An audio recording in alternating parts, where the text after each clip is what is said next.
Ang ama ng mga sinungaling ay si Satanas.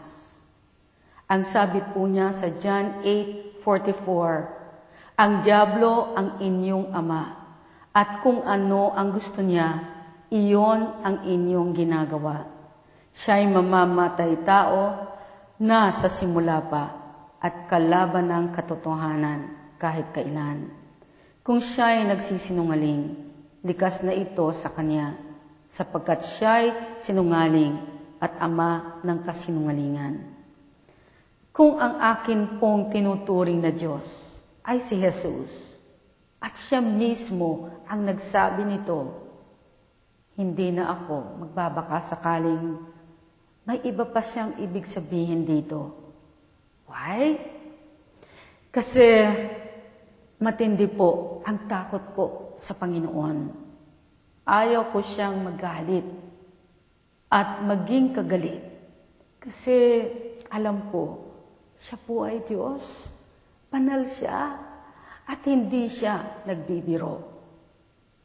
Alam niyo po, umaapoy sa maniwala po kayo. Umaapoy po ang nararamdaman ko sa puso ko. Gusto ko ipakita ko sa Kanya. Tinitignan ko siya bilang isang tunay at banal na Diyos. Gusto kong mapansin niya na gagawin kong lahat ng paraan para lang makasunod at para lang malugod siya. Well, ito po ang kulang na kulang sa mundong ito. Yung passion, yung init ng pag-ibig sa Diyos, yung init ng pagpapakita po sa Kanya. Every time po tayo nakaharap, especially sa anumang uri ng temptation, na ang Diyos pa rin ang mangingibabaw at pipiliin natin. Siya pa rin ang laging nauuna sa atin. At siya lamang ang laman ng ating puso.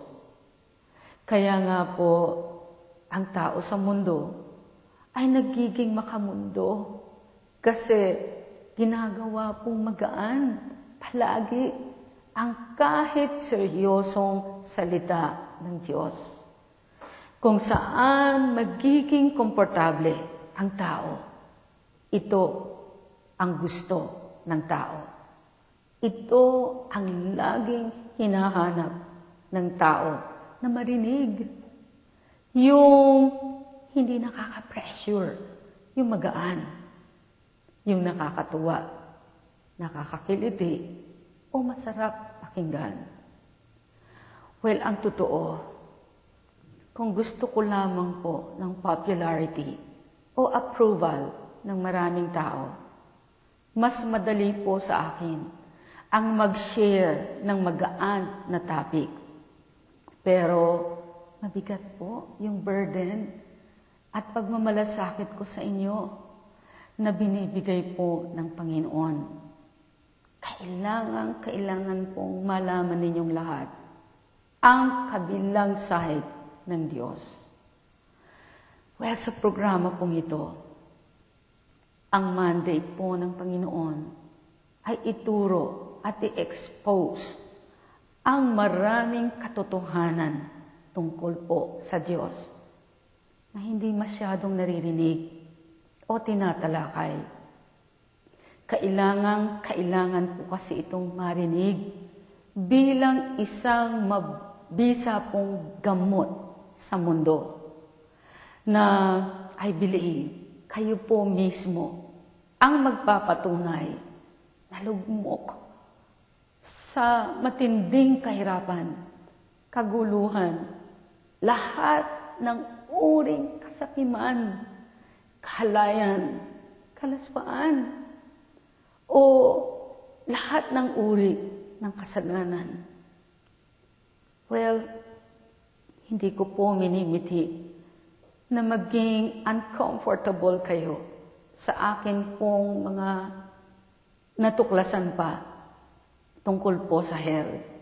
Pagkos ito po ay mayroong benepisyo na hindi lang po aapekto sa buhay ninyo rito sa mundo, kung hindi pati sa kabilang buhay na dapat po na pinaghahandaan. Well, totoo po na mayroong impyerno. Ayon mismo po sa Panginoong Jesus, ang impyerno ay isa pong furnace o pugon na ang apoy ay hindi nawawala o namamatay. Dito po pinarurusahan ang hindi sumusunod o hindi sumunod sa Diyos.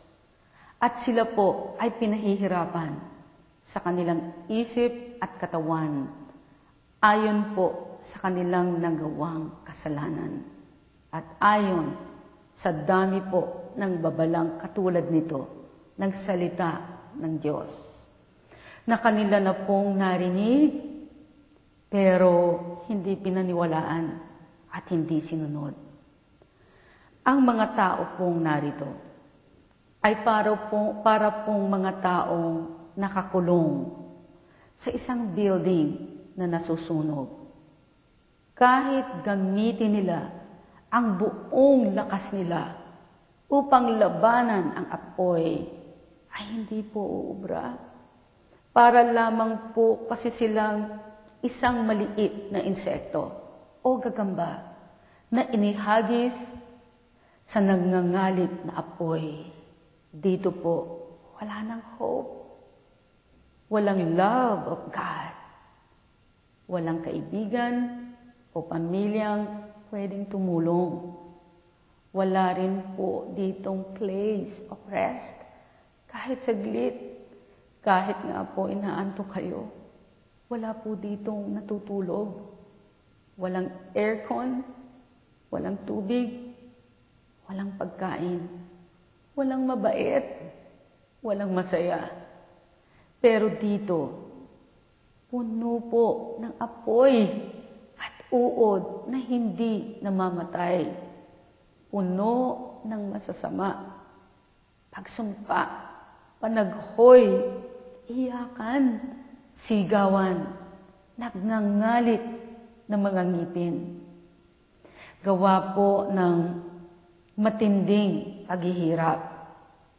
Lahat po ng ito sa impyerno ay mararanasan sa lahat ng oras.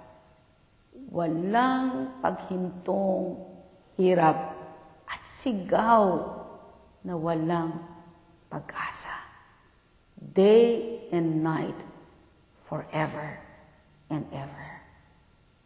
Ganito po ang mararanasan ng mga taong mapupunta dito. At sinabi po ng Panginoong Jesus, sa Judgment Day, ihihiwalay po niya ang matuwid sa masasama. Sabi niya sa Matthew 25, verse 46, itataboy ang mga ito sa kaparusahang walang hanggan.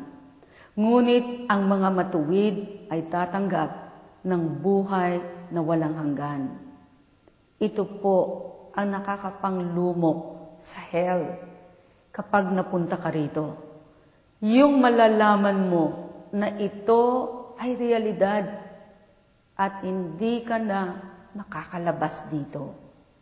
Kahit anong sigaw mo, takot mo, at maaaring matinding pagsisisi mo, kahit nakapagtiis ka na ng 1 oras, 2 taon, 1,000,000 taon, ang araw po at parusa sa iyo ay hindi pa rin nababawasan. Sapagkat ang lahat ng naririto ay mananatili rito magpakailanman.